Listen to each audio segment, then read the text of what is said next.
सेना हो।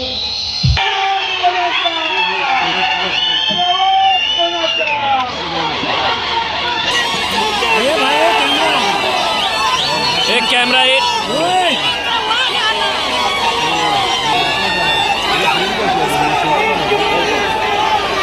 व्यासपीठावरील सर्व मान्यवर आणि जमलेल्या माझ्या तमाम देशभक्त बांधवांनो, भगिनींनो आणि मातांनो, एक कैमरा। मराठी में बात करूं या हिंदी में, लेकिन मराठी भी समझ में आती है ना। ये सुनने सगळे मुंबईकर आहेत ना। आपण एक मोठी लढाई लढायला चाललो आहोत। ओ भाई हट जाना यार। माईकचा आवाज येतोय संपूर्ण पाठपर? आ रही है आवाज? आ रही की नहीं? नहीं आ रही है।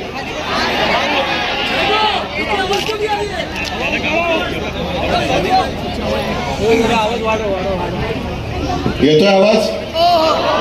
हाँ ठीक है। जो लड़ाई हम लड़ने जा रहे हैं, जैसे नसीम भाई आपने कहा, ये उद्धव ठाकरे की लड़ाई नहीं है, ना ही किसी पार्टी या नेता की लड़ाई। ये तो आप सबकी लड़ाई है, आपके भविष्य की लड़ाई है, अपने देश की लड़ाई है, अपने देश की आज़ादी की लड़ाई है, अपने देश के प्रजातंत्र की लड़ाई है। और इसलिए मैं कहता हूं, सिर्फ हम लड़ने नहीं जा रहे, ये तो लड़ाई हमें जीतनी ही होगी। जीत के साथ मैदान में उतरना होगा। मैं मैदानात उतरलेलो आहेच, पूरा महाराष्ट्र घूम रहा हूं और कहीं भी मुझे ऐसे नहीं दिखाई दे रहा है कि लोग निराश होकर बने। लोग तो इंतजार कर रहे हैं, कभी हमें मौका मिल रहा है। और जब मोदी जी ने नारा दिया था, अब की बार 400 पार, तो आपने क्या नारा दिया? अब की बार भाजपा तड़ी पार। आज तक ऐसा चुनाव कभी हुआ मुझे नहीं लगता। जिस तरीके से प्रधानमंत्री जी मोदी जी बात कर रहे हैं, जिस भाषा में बात कर रहे हैं, वो भाषा मोदी जी मेरे देश के प्रधानमंत्री जी के मुंह में शोभा नहीं देती है। 2 दिन पहले या कल ही शायद अपने मोदी जी गए थे उड़ीसा और वो भाषण घूम रहा है। वहां के जो मुख्यमंत्री है नवीन बाबू, काफी सालों से हैं, काफी लोकप्रिय हैं, बहुत अच्छा काम कर रहे हैं। तो मोदी जी ने उनको चुनौती दी, नवीन बाबू मैं आपको चुनौती देता हूं। और पहली बार मेरे समझ में बात आ गई। मैं मुख्यमंत्री था, लेकिन हर एक जिल्ह्याला सुद्धा राजधानी असते, ये पहली बार मुझे नहीं मालूम था। तो उन्होंने चुनौती दी, नवीन बाबू आप खड़े रहिए और बिना कागज के आपके उड़ीसा में जितने सारे जिला है उनकी कैपिटल बताइए, कैपिटल बताइए। तो प्रधानमंत्री जी मोदी जी, मैं आपको चुनौती नहीं देना चाहता, क्योंकि आप तो विश्वगुरु हैं, हम तो सादे आदमी हैं। आपको मैं चुनौती देता हूं, ये कहना गलत होगा, लेकिन मैं आपको कहता हूं कि मोदी जी, आपने नवीन बाबू को कहा कि बिना पेपर लिए हुए आप खड़े हो जाओ, तो मैं तो कहता हूं आप पेपर लिए खड़े हो जाओ। और 2014 में 2019 में जो आपने जुमला पत्र पूरे देश को दिया था, उनमें से कितने वादे आपने पूरे किए वो जनता को बताओ। चलो हो जाने दो, होने दो, हम तैयार हैं। और मैं चुनौती आपको आसान देता हूं, हाथ पे कागज ले लो, क्योंकि इस सरकार को मैं तो मोदी सरकार नहीं कहता हूं, क्या कहता हूं? गजनी सरकार। गजनी फिल्म देखी थी आपने? मैं फिल्म देखना भूल गया, लेकिन कहते कि उसमें जो कैरेक्टर था वो कभी उसमें उसको स्मृति आती थी, कभी विस्मृति में चला जाता था। तो वैसे गजनी सरकार है। 2014 में जो कुछ कहा था 2019 में याद नहीं रहा, 2019 में जो कहा था 2024 में ही नहीं याद रहा है।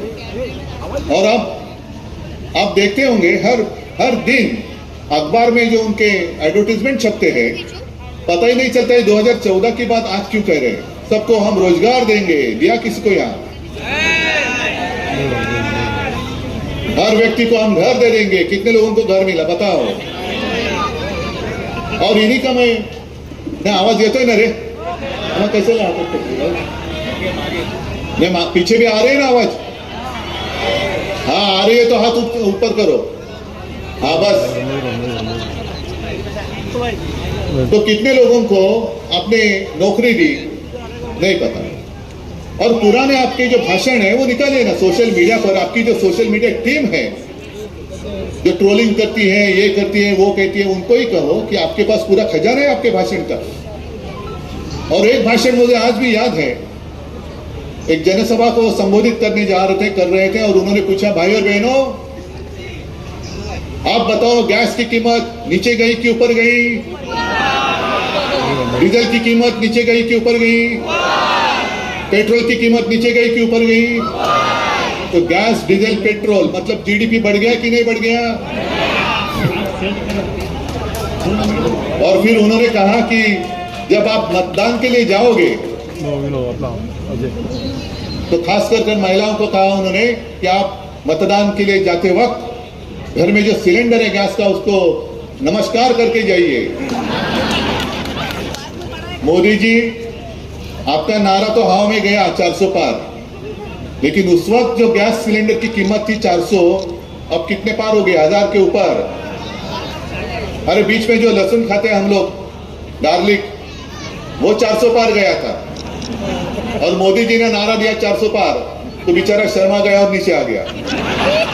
जो मैं किसके साथ बराबरी करूं? इनके साथ, ये जुमलेबाज के साथ? ये नहीं हो सकता।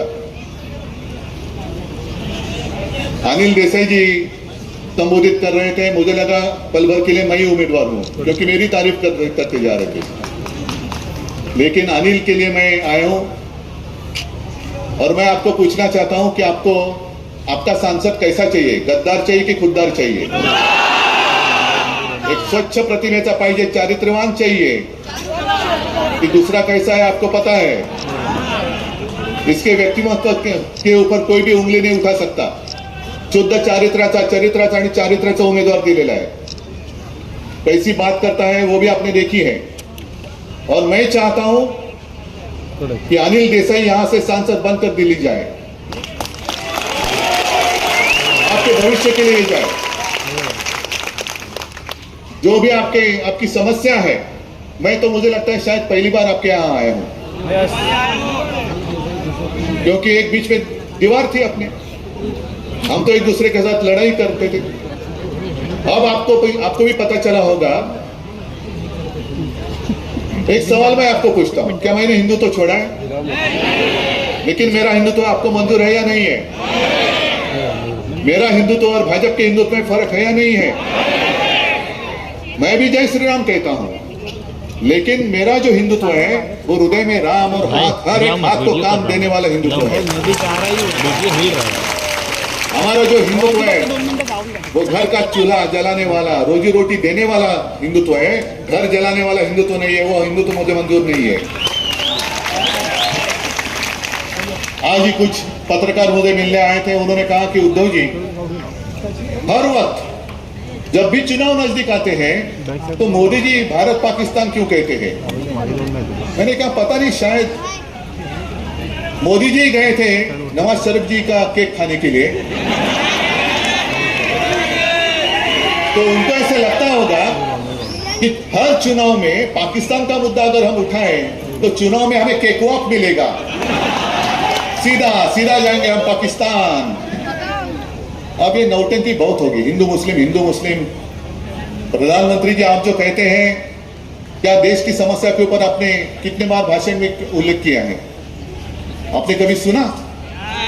क्या कहते हैं? कौन मटन खाता है, कौन मच्छी खाता है, किसको कितने बच्चे हैं? ये क्या प्रधानमंत्री का काम है? और इसलिए मैं कहता हूं प्रधानमंत्री जी, मोदी जी, आपकी जो पार्टी है भाजपा, उसको राजनीति में संतान नहीं होती तो मेरा क्या गुनाह है? गोद में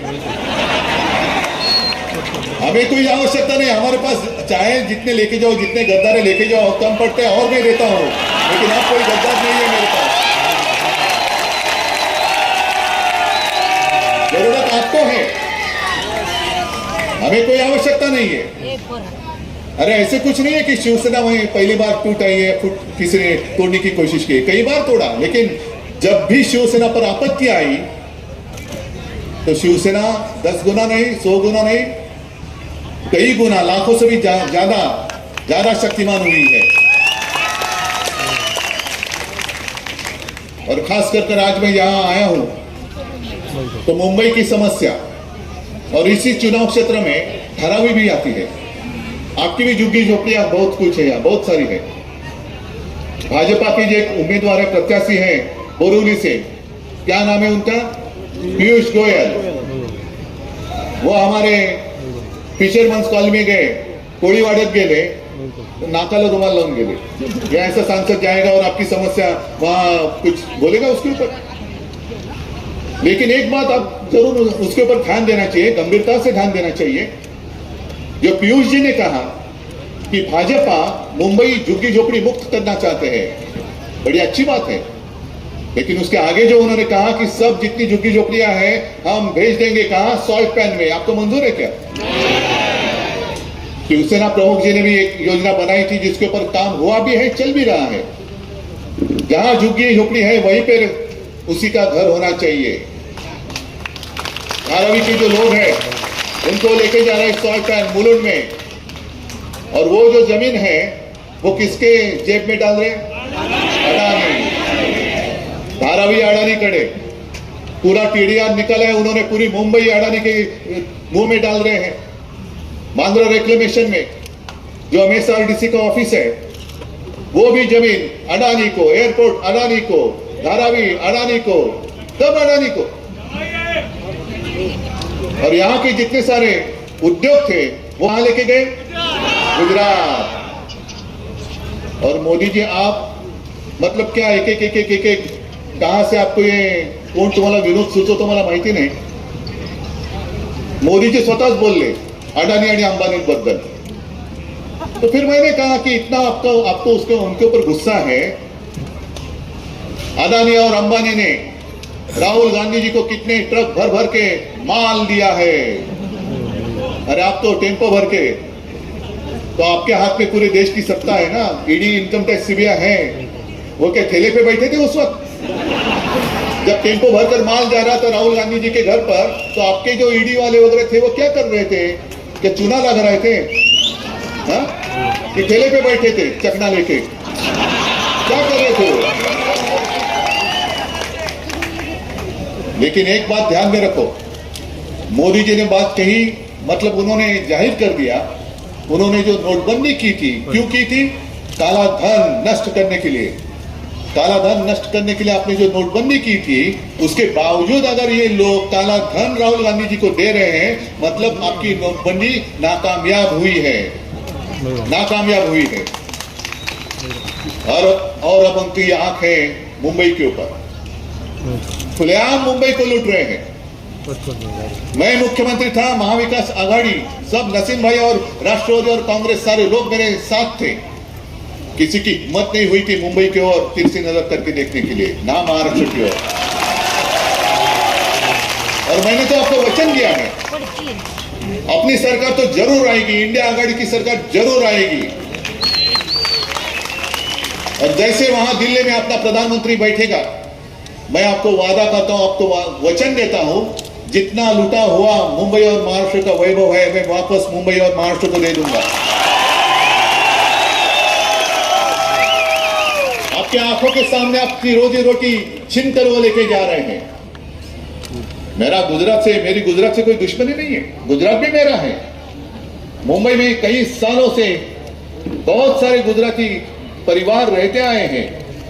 जैसे दूध में शक्कर मिलाते हैं, वैसे वो हम मिलजुल कर रहे हैं। मोदी जी, आप हमारे बीच में नमक क्यों छिड़क रहे हैं? बताओ, आप क्यों नमक छिड़क रहे हो? क्या किसने आपको शिकायत की थी? आप ही ने तो कहा था कि हर साल 2 करोड़ रोजगार, रोजी रोटी के लिए मैं पूरे देश में उपलब्ध करा दूंगा। क्या हुआ उस वाले का?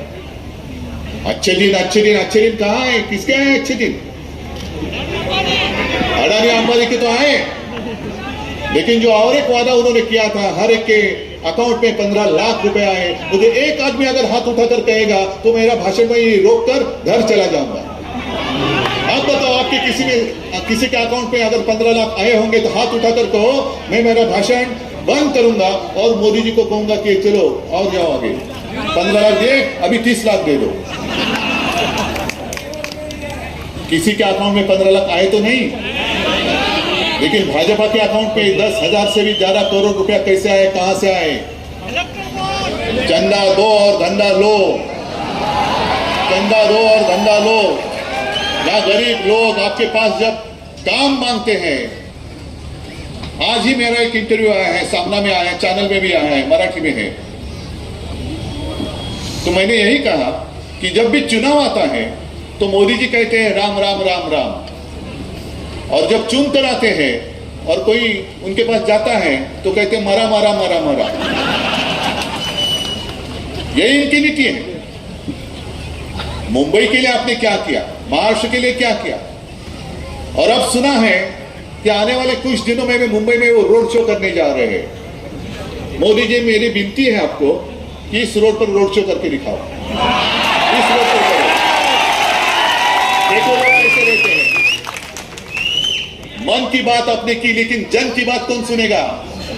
जन की बात देखो आप। जन में आपको जो वोट करते हैं, मतदाता है आपके, क्या स्थिति में रहते हैं? क्या इंसान नहीं है?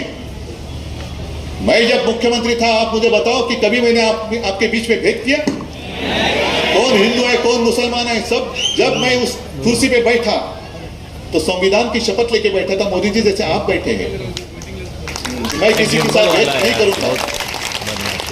कोरोना का संकट आया था, पूरे विश्व में एक संकट, आपत्ति थी, और एक बात का मुझे समाधान जरूर है, गर्व की बात नहीं, समाधान है, समाधानाची गोष्ट है।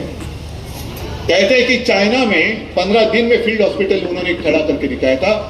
मैंने मेरे महाराष्ट्र में, मेरे मुंबई की जनता के लिए 17 दिन में बीकेसी में फील्ड हॉस्पिटल खड़ा करके दिखाया था। धारावी में बहुत बड़ा संकट आया था, सब लोग परेशान थे, दिल्ली से फोन आते थे मुझे, उद्धव जी क्या कुछ तो करो, कुछ तो करो। क्या करूं? नहीं ऐसा करो, ऐसा करो। नहीं ठीक, शांत रहो पहले। आप आपका काम करो। गो कोरोना गो, ताली बजाओ, दिया जलाओ, कूदो। इससे नहीं कोरोना गया। लेकिन एक बात मैं जरूर कहना चाहूंगा कि मोदी जी, जब आप पूरे देश को खाली थाली बजाने के लिए कह रहे थे, उसी वक्त मैं मेरे लोगों को 10 रुपए में शिव भोजन दे रहा था, भरी हुई थाली दे रहा था। जी नहीं। और यहाँ बहुत सारे लोग बाहर से भी होंगे, यूपी से होंगे, बिहार से होंगे, आए हैं यहाँ। यूपी बिहार के लोग हैं, है ना? तो यूपी में क्या हालत थी? यूपी में गंगा, माँ गंगा जिसको हम कहते हैं, गंगा की पूजा करते हैं, उस गंगा में कैसे लाशें बह रही थी। गुजरात में कैसे सारी चिता, जैसे सार्वजनिक चिता पेटल्या होत्या, मैदानामध्ये सार्वजनिक चिता पेटवल्या होत्या। महाराष्ट्र में ऐसा कुछ हुआ? होने दिया मैंने? तो मेरा गुनाह क्या है? मोदी जी, आपकी मर्जी। जब आपने मुझे बुलाया था 2014 और 19 में, मेरा पाप था वो। अभी मुझे ऐसे लगता है, अभी वो महसूस हो रहा है मुझे कि मैंने अरे कुछ तो किया, पाप किया। आप ही ने मुझे कहा था, मुझे आमंत्रित किया था, उद्धव जी आपको आना होगा। क्यों आना होगा? नहीं, वो राष्ट्रपति जी के यहाँ आपके सपोर्ट की सिग्नेचर लगेगी। 14 में गया, ठीक है। 19 में फिर वही बात। अमित शाह जी फोन करते थे, अरे उद्धव जी कल आपको आना है अहमदाबाद। मैंने चलो आता हूँ। उद्धव जी आपको अभी वाराणसी आना है। क्यों? नहीं, मोदी जी जा रहे हैं वहां फॉर्म भरने के लिए। गया। फिर जीने के बाद, अरे उद्धव जी आपको आना है। क्यों? मैं अपने महामहिम राष्ट्रपति जी के यहाँ मोदी जी के लिए सिग्नेचर चाहिए। तो मोदी जी आपके लिए मैं वाराणसी आया, अमित शाह जी आपके लिए मैं अहमदाबाद आया, मोदी जी आपके लिए मैं 2 बार दिल्ली में आया और सिग्नेचर किया कि प्रधानमंत्री पद के लिए हमारे सबकी ओर से नरेंद्र मोदी जी हमारे उम्मीदवार है। तब आपको पता नहीं था मैं किसकी संतान हूं? अमित शाह जी आप आए थे मेरे घर, मेरे पिताजी के रूम में, जिसको हम मंदिर मानते हैं, वहां आप नाक रगड़ कर गए थे। उस वक्त पता नहीं था किसका घर है। जब हम आपके साथ थे तब सब अच्छा था, लेकिन मोदी जी, जो मैंने कहा आपको शोभा नहीं देता, आप मेरे माता और पिता का अपमान करते हो, मुझे नकली संतान बताते हो।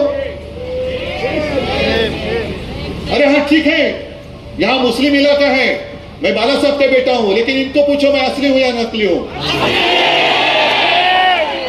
हम तो लड़ने वाले लोग थे ना आपस में। मेरा विरोध अब कोई मुस्लिम समाज नहीं कर रहा है। जिनको मैंने समर्थन दिया था वो मोदी जी कर रहे हैं, वो मुझे दुख है। आप हमारे बीच में भेद कर रहे हैं, महाराष्ट्र का अपमान कर रहे हैं, मेरे माता पिता का अपमान कर रहे हैं, और कुछ भी बकते चले जा रहे हैं, जुमले पे जुमला। संविधान बदली करने के लिए आपको बहुमत चाहिए क्या? और संविधान क्यों बदलना चाहते हैं? उसके पीछे भी महाराष्ट्र के प्रति उनके मन में जो द्वेष है, एक जहर है, वो दिखाई दे रहा है। क्योंकि संविधान किसने लिखा? महाराष्ट्र के सुपुत्र, महामानव, जिसको हम कहते हैं हमारा दैवत। जैसे छत्रपति शिवाजी महाराज एक दैवत है, वैसे डॉक्टर बाबा साहेब आंबेडकर दूसरा दैवत है, जो महाराष्ट्र ने पूरे देश को दिया हुआ है। लेकिन एक गरीब परिवार में, दलित परिवार में जिसने जन्म लिया, वो उनको हजम नहीं हो रहा है। अरे दलित परिवार में पैदा हुआ एक बेटा, एक इंसान मुझसे ज्यादा बुद्धिमान कैसे हो सकता है?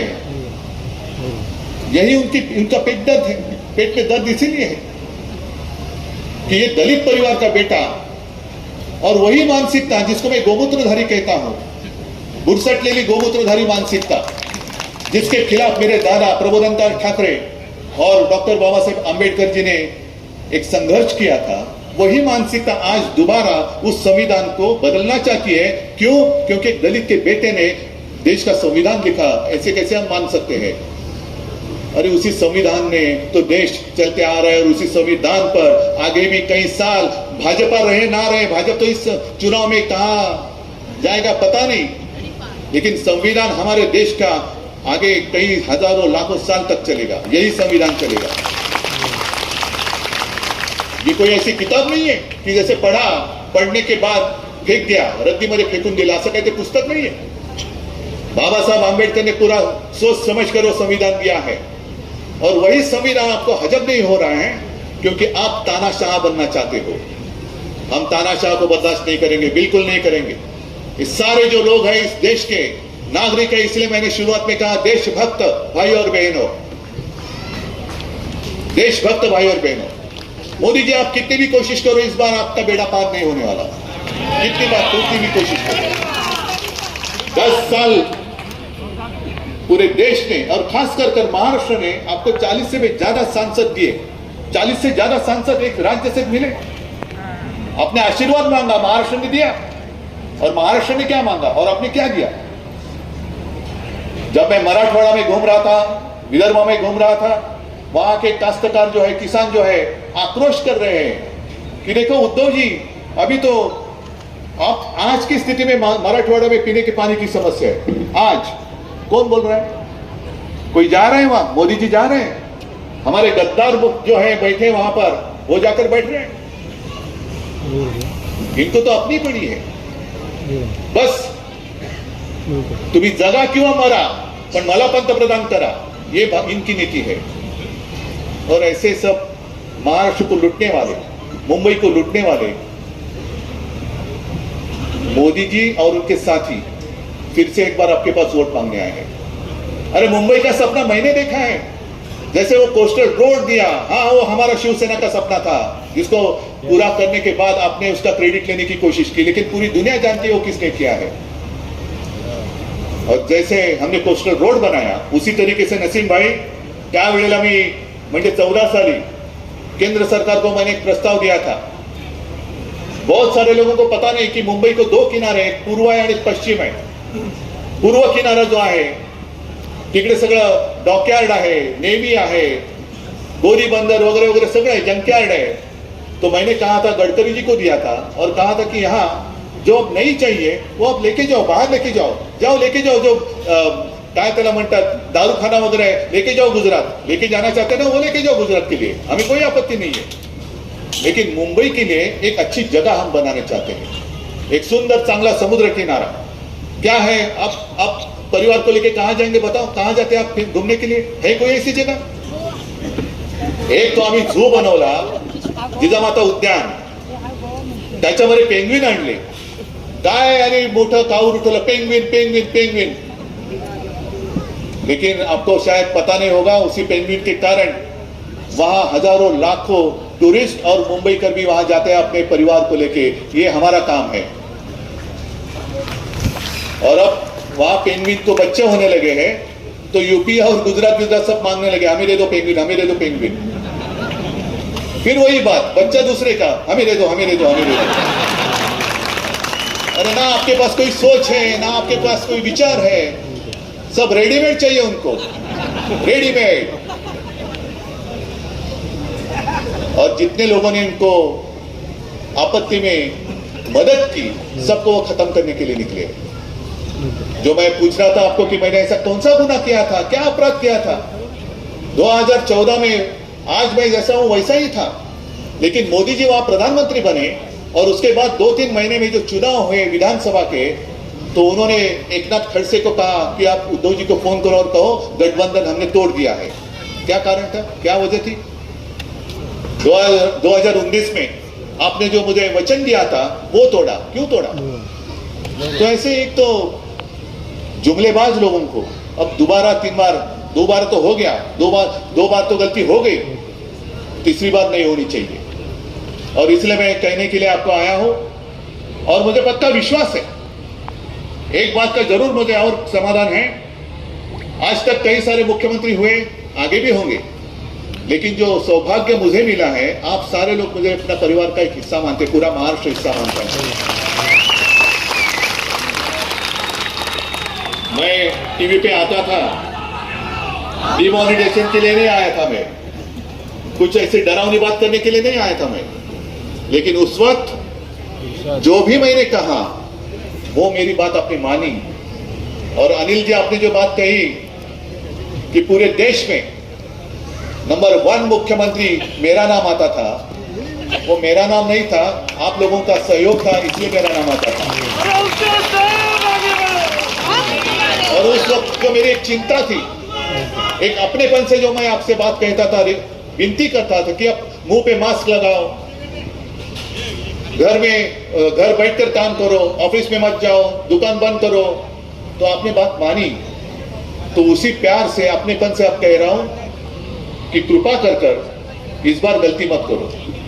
इस बार अगर गलती की तो सिर्फ आपकी जिंदगी नहीं, आपके भविष्य, जो अगली पीढ़ी है वो आपको कहेगी, अरे मैं तो छोटा था, मैं तो छोटी थी, चुनाव लड़ने के लिए या मतदान करने का अधिकार मुझे नहीं था, लेकिन आपको तो था ना, मेरा देश आजाद था, आपने क्यों हमें गुलाम बनाया? क्या जवाब देंगे आप? क्या उत्तर है आपके पास?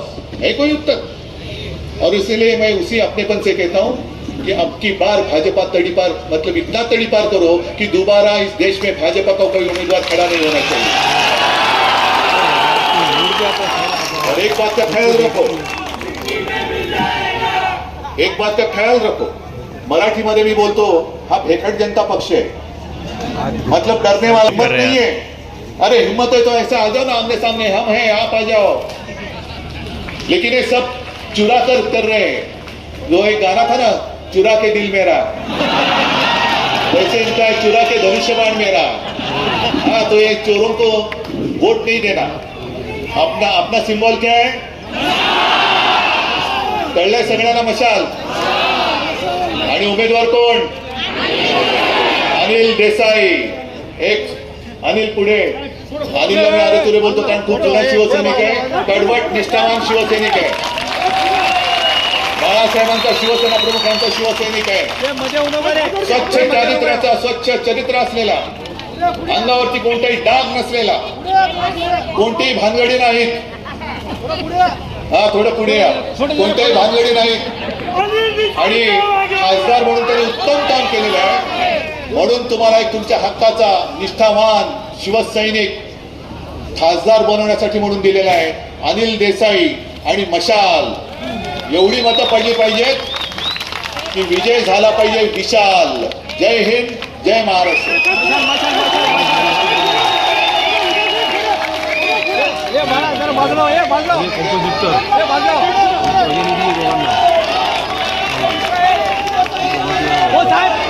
हो साहेब